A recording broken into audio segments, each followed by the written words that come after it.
Gunatraya Vibhaga Yoga, 14th chapter. Shri Krishna Paramatmane Namaha. Karmana sukritasyahuhu satvikam nirmalam phalam rajasastu phalam dukkham ajnanam tamasap phalam. This is the 16th verse. So we finished till the 15th. So 16th verse, he is continuing to explain the various results or the various manifestations of the guna. So gunas, how they manifest, and if those gunas are dominant, what are the result? So we discussed how different gunas are dominant at different times within the same individual, and even between individuals, some gunas are more dominant than the other. But if you continue to exhibit those gunas, he is trying to explain what are the results that you get. We can always resort to saying that is how I am. So it is for such people he's saying what will happen if you continue to be like that, then the results are also like that. So what is that? Like that is what he's explaining. Karmana sukritasyahu satvikam nirmalam phalam rajasastu phalam dukkham ajnanam tamasa phalam. The actions of goodness, which means karmana sukritaha syahu satvikam nirmalam phalam. The result of good actions yield goodness, both to others and your own self. Karmanaha. So good actions yield good results, or good actions yield good benefits. Now, this whole word, the sentence is very loaded. What is good? What if actions are good but the intentions are not? And what is, when you say good result, what is that good result? Is it really good for me? Is it good according to my liking, or is it good according to some God who thinks it is good? So this line is very loaded. In fact, if you go to Swami Shivananda's ashram, Paramaguru's ashram, there'll be 4 words will be written. Be good, do good. So he said it in a very Puritan way. But it's not easy to define what is good. And it is not easy to define good action also. Because the same Guru also says, God sees the intention, not the action. So when you're saying do good means, is it the intention? Karmanaha. So when you're saying karmanaha, sukritasyahu, from karma comes, or because of good karma, you get sukritaha, goodness, pleasantness. Satvikam nirmalam phalam. It gives pure results. Then he says, Rajasastu phalam dukkham ajnanam tamasa phalam. From Rajas, from action motivated action. Sattva motivated action gives good results. But just activity based action gives you dukkha.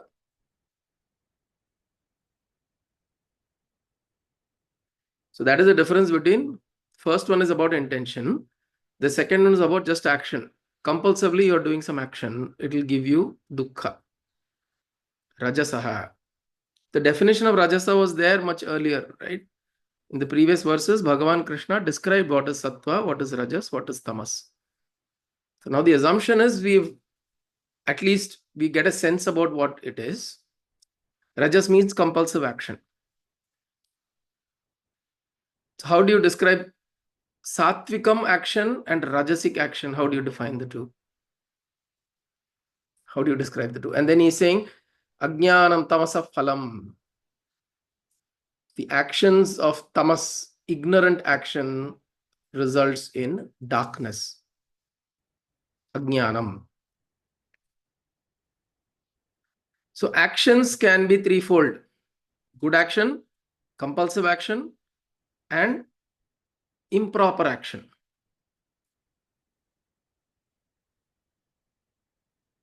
Correct?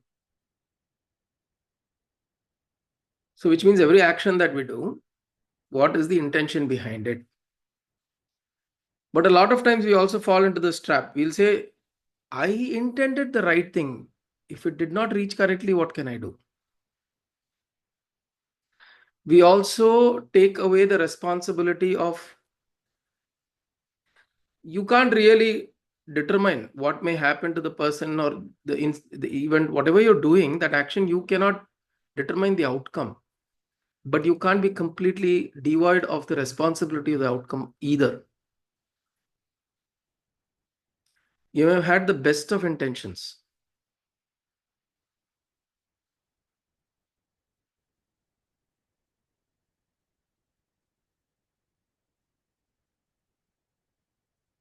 So, but you can't do much about those things. You can't have a control. But at the same time, you also, then that is where you do price chitta and all of that in mentally. You do some amount of price chitta, although you didn't intend to do anything wrong, but your intention was right. Your intention of asking somebody to do something or you yourself doing, intention was um, in the right place, was hita karyam only. In your mind, you were thinking you were doing good, but then it ended up in a strange way. Then also you seek forgiveness, you do some kind of price chittam inside. Rajasic action, compulsive. I'm not able to do, I'm not able to be without doing something. That kind of action, he's saying, will yield dukkha. And action that is improper, tamas, comes from ignorance, comes from laziness. Inaction is also an action. Remember this. Karmanyevadhikaraste ma phaleshu kadachana ma karma phala heturбhuः ma te sangostva akarmani ma te sangaha astu akarmani ma te ma do not sangaha akarmani, do not attach yourself to inaction also. Inaction is also in many ways tamas, which means when you have to act, when one needs to act, we don't act because of tamas, because of lethargy, because of carelessness, because of um,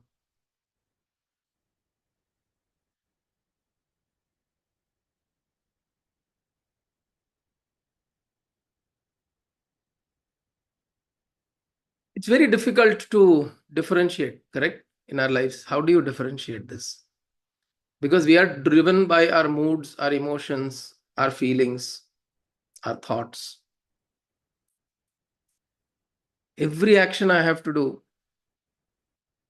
how can I become so aware whether it is sattva, rajas, tamas?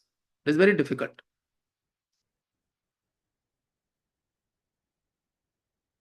But what in nutshell Bhagavan is trying to drive is move away from lethargy, indolence, laziness, procrastinating to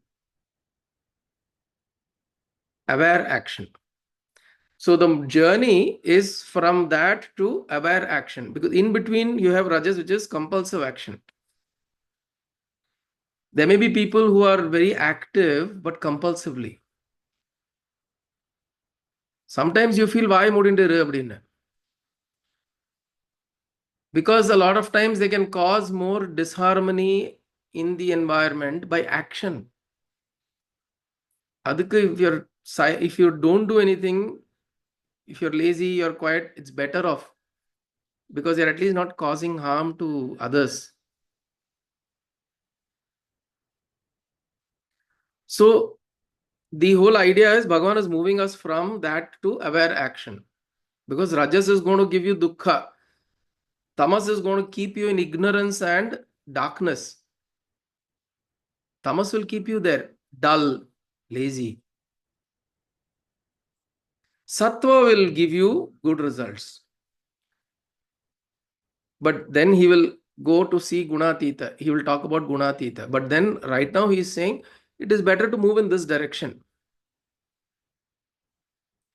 And his reason he is saying this is also saying the one who is performing that action is the one who is going to bear these results. It is not somebody else. So if you remain in tamas, it is going to be ajnana for you.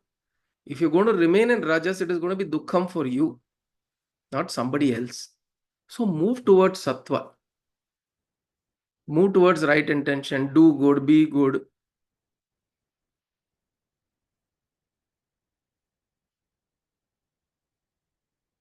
Intention. We develop the intentions of not judging. We develop the intentions of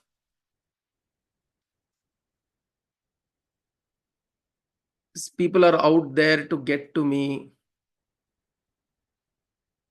People are there to cheat me. People are there to break my trust. All of that. So we don't generate negative emotions in the transaction of the world. That intention we develop, everything is fine, everything is good. With Shraddha and Bhakti.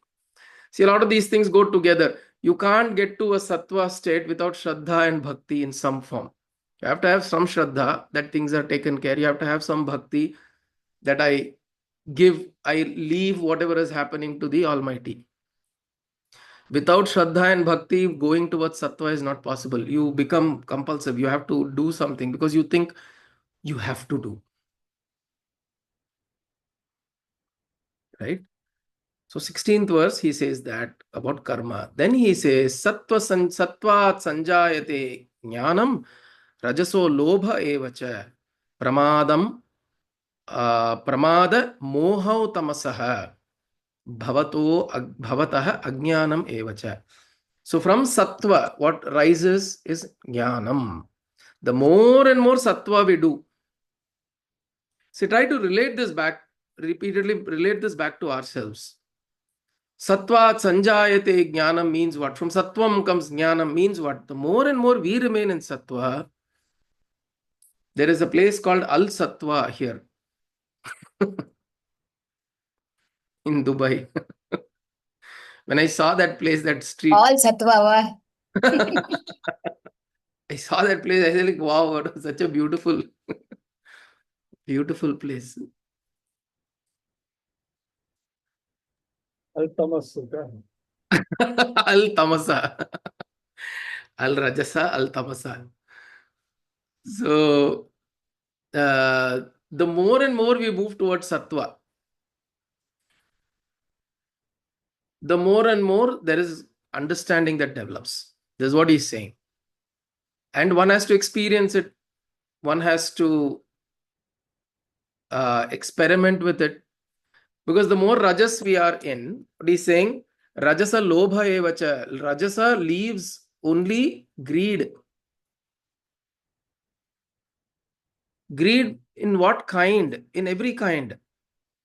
Which means greed, you look at greed, we may think I'm not greedy, but what greed here indicates is the lack of something continuously.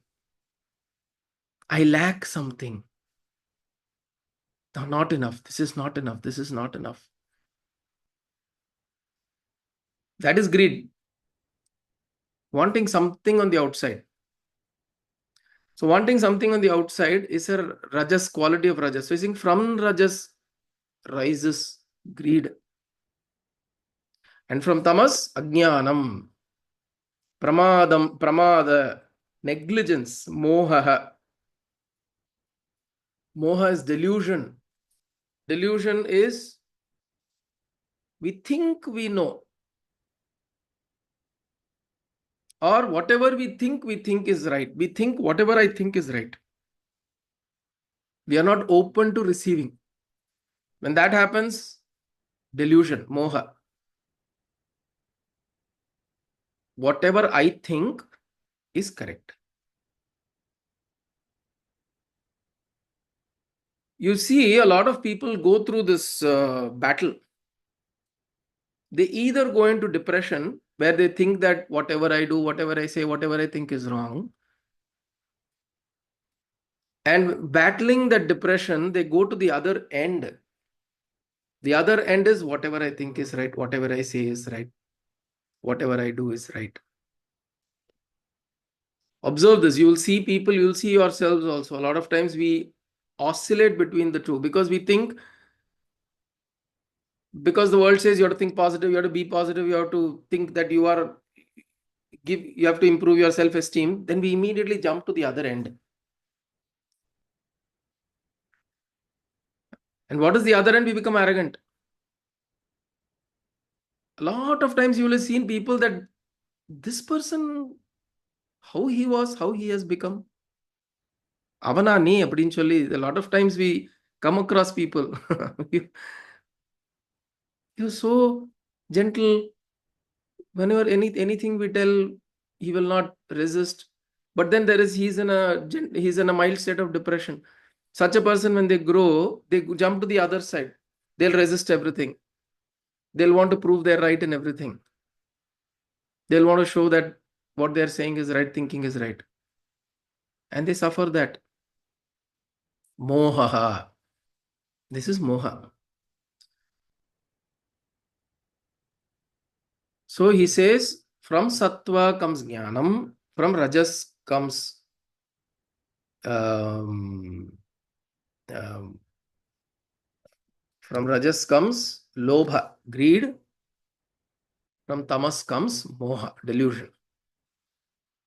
Again, he's saying move towards sattva. This is the idea. Go towards al sattva.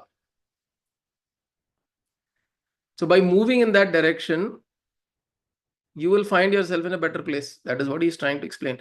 Urdhvam gacchanti sattvasthaha, madhye tishtanti rajasaha, jaghanya gunavrittisthaha, adho gacchanti tamasaha.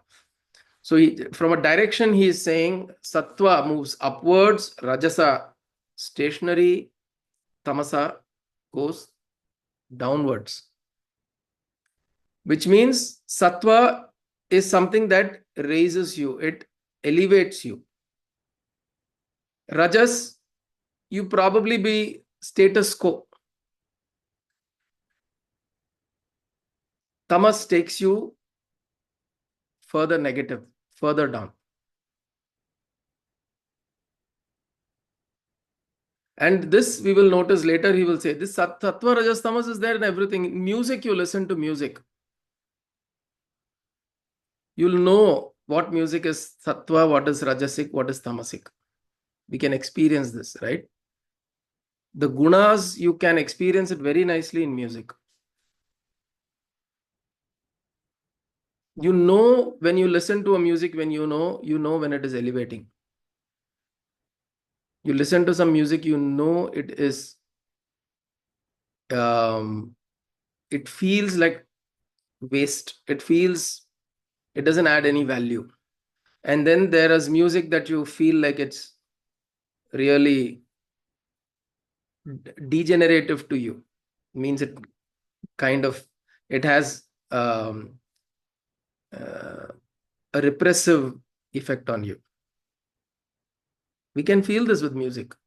So where is guna? It's there in music also.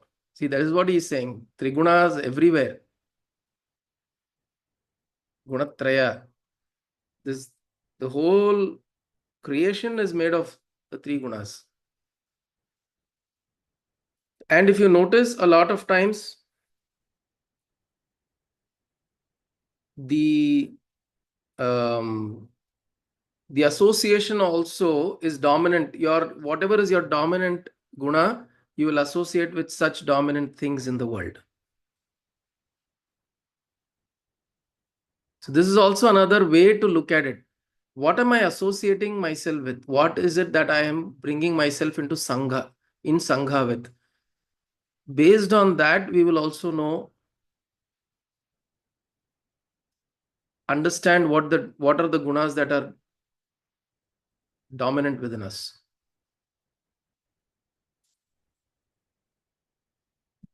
Right?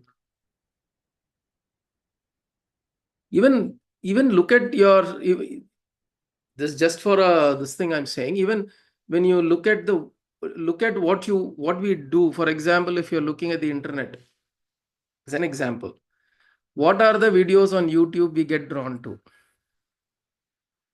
That also gives us a reflection of where is our dominant vritti, which guna is dominant, which vritti is dominant, sattva, rajas or tamas. Internet, what sites do I go to? What videos do I listen, watch? What music do I listen to? What talks do I listen to?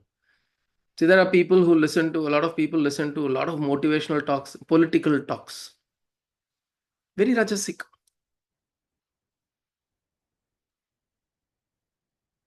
It is stirring up.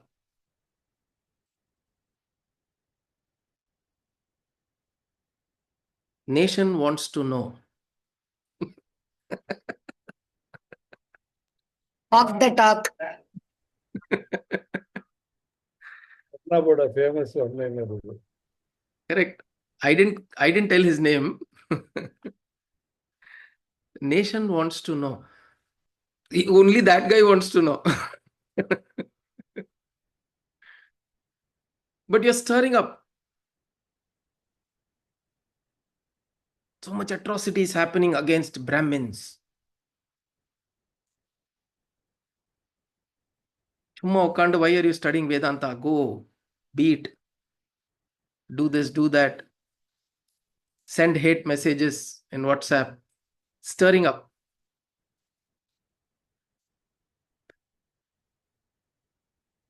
This is all ways of observing ourselves. Right? So, urdhvam gachanti satvasthaha, madhye tishtanti rajasaha, jaganya gunavrittisthaha, adho gachanti tamasaha. Goes, it takes you further and further. Tamas takes you further and further, lower. Nanyam gunebhya kartaram yada drashtanupashyati gunebhyascha param vetti madbhavam so saha adhigacchati. So when wise na anyam gunebhyah kartaram yada drashta anupashyati, which means when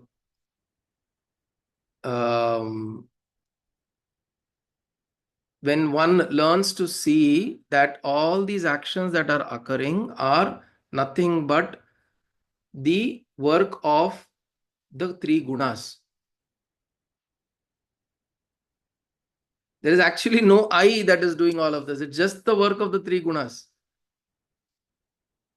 When somebody is able to, one is able to look at that and see that it's all the actions of the gunas, because of that, because gunas are driving everything, the whole creation, everything in creation is driven by the gunas. They can be classified. There may be shades. Some you can't exactly block, like for example, you can't really say this is sattva only and there is no rajas, this is rajas only, no tamas. Not like that. You'll have shades. You have sattva, rajas, rajo, tamas. All of that will be there. You'll have shades. But idea is, when one knows that there are these shades of gunas that are in play, and then you become the observer of the gunas. You become an observer. Na anyam gunebhyah kartaram. There is no other agent of action. The moment one is able to see this, yada drashta anupashyati gunebhyascha param vetti. He understands the gunas and transcends them. Param vetti. He knows this. Mad bhavam adhigacchati. Saha adhigacchati. Such a one, he understands me. The one who understands that everything is the action of the three gunas understands me. Which is not, doesn't mean to say, I started off saying, it doesn't mean to say that we say, that is how I am. That's not the, this is not what it means. To say that, yeah, I am made of these three gunas. Now I'm feeling rajasic, so I will do. Now I'm feeling tamasic, so I'll be like this. Now I'm feeling sattvic, so I will do meditation, dhyana, mantra. That is not the point. The point is, in all these verses, he's telling us to go towards sattva. So we raise ourselves from tamas, transform the rajas into sattva. Because you can't live without action. Then see, we are not saying, if you raise yourself from tamas, you're saying tamas is dull, laziness, indolence, procrastinating, wasting your life energy is not doing.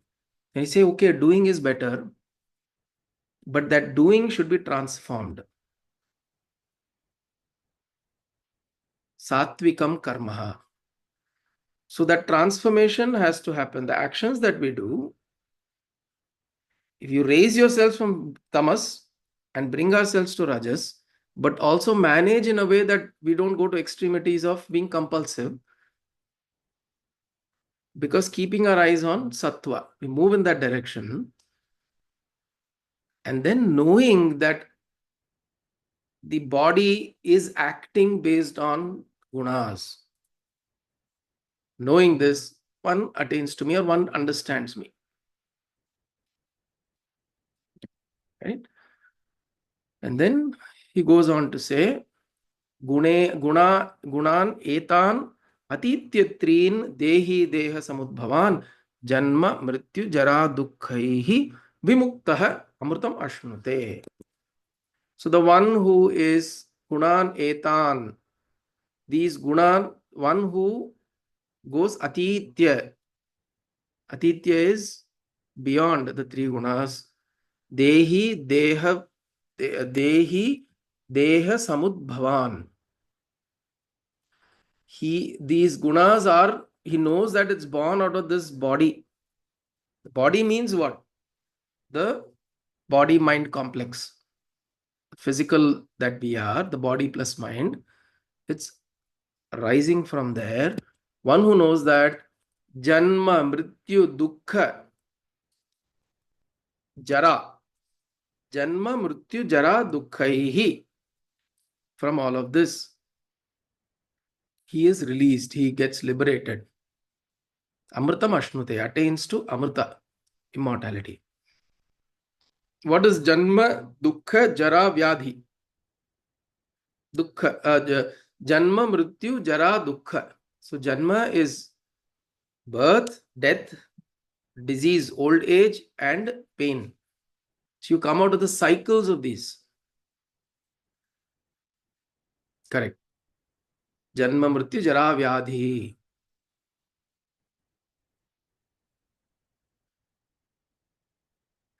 So this is a cycle.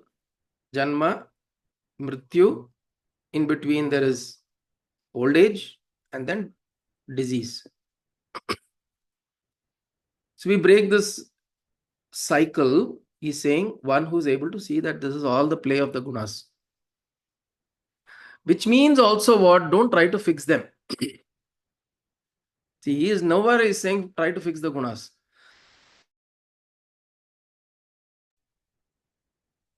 Don't try to fix the gunas. They are the way they are. And as I said, these gunas are also required. Rajas is required to be able to sit up and do work. Tamas is required to be able to go to sleep. If I'm always in Rajas saying, no, tamas is bad, my body, my brain will not get rest, my organs will not get rest. Tamas is required, but in the required quantities. Likewise, Rajas is required. I need to act in the world. I need to do things, but in appropriate quantities. Like I said, even Buddha, who's always seen as being sitting under a Bodhi tree in all photos and all idols everywhere, he was not living like that. He got nirvana at the age of 37, 38, and he lived till 80 years of age. So roughly about 40 years he was post nirvana. post Nirvana, he lived for a reasonably long period. It doesn't mean all that time he was just sitting like that and people gathered around him. That didn't happen. Even Ramana Maharshi kept going up and down Ramana Ashrama, the Tiruvannamalai. He used to do Girivalam. He used to feed. He used to do activities. So activities are required, but sattvic activities. We want to transform activities to sattva.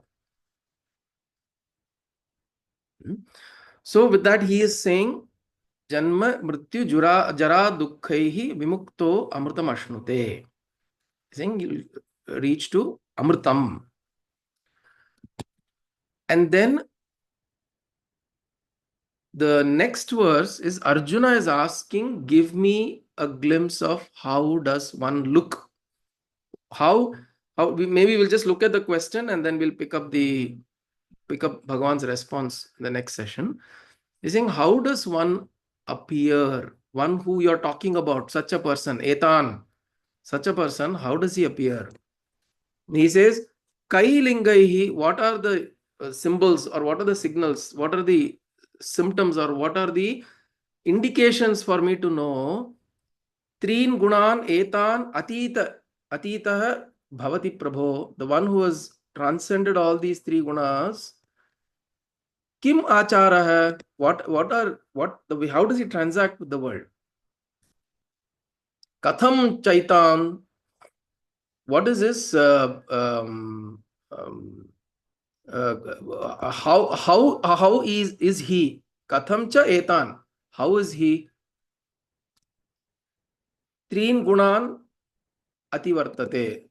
So kim acharah, katham cha etan. What is his, how does he transact with the world? How does he appear? What are the things, by looking at somebody will I be able to say that he has gone beyond the three gunas?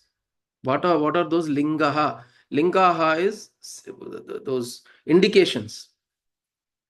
What are those indications? Eppadi enaku sthita prajnasya ka bhasha, he asks in that chapter, right? In an earlier chapter.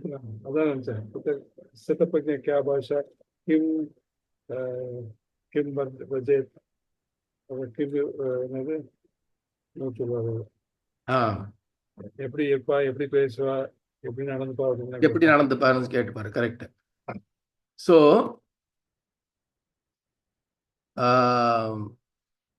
so that shloka is sthita prajnasya ka bhasha samadhistasya keshava. Samadhistasya keshava. What is the language of sthita prajna? How does he appear? How does he look? How does he walk? How does he talk?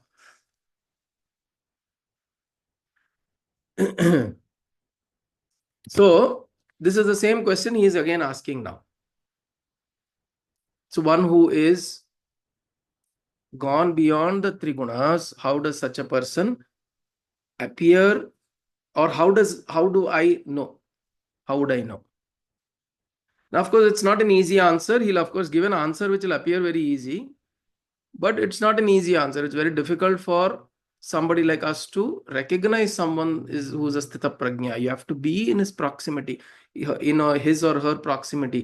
You have to see the way that person behaves, does whatever over a period of time, and then probably get a sense of it. Or it has to come through grace. That understanding has to come through grace. But in any case, Krishna is again asking the same question which he asked. Which chapter was that he asked? I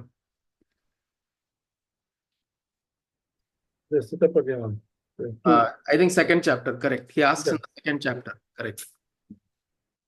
Same thing he's asking again. We'll see next session how Bhagavan responds. He responds pretty similarly. The same question always yields similar answers. Anna is not getting tired because it is important also. A lot of times we repeat the same questions and we get the same answers. It's also interesting because we rethink the same idea again and again and again. So that is this verse. He's saying, Arjuna vacha sthita prajnasya ka bhasha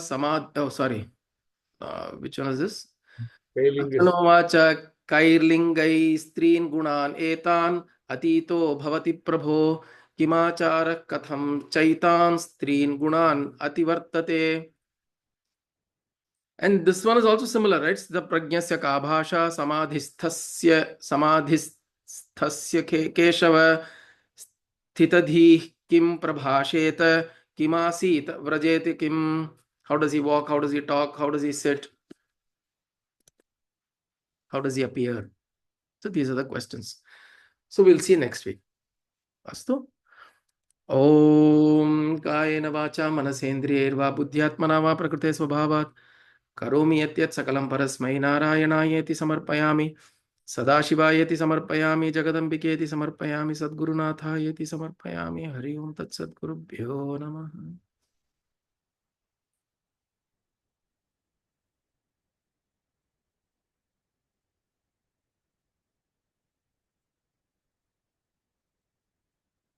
गुरुदेव మొత్తం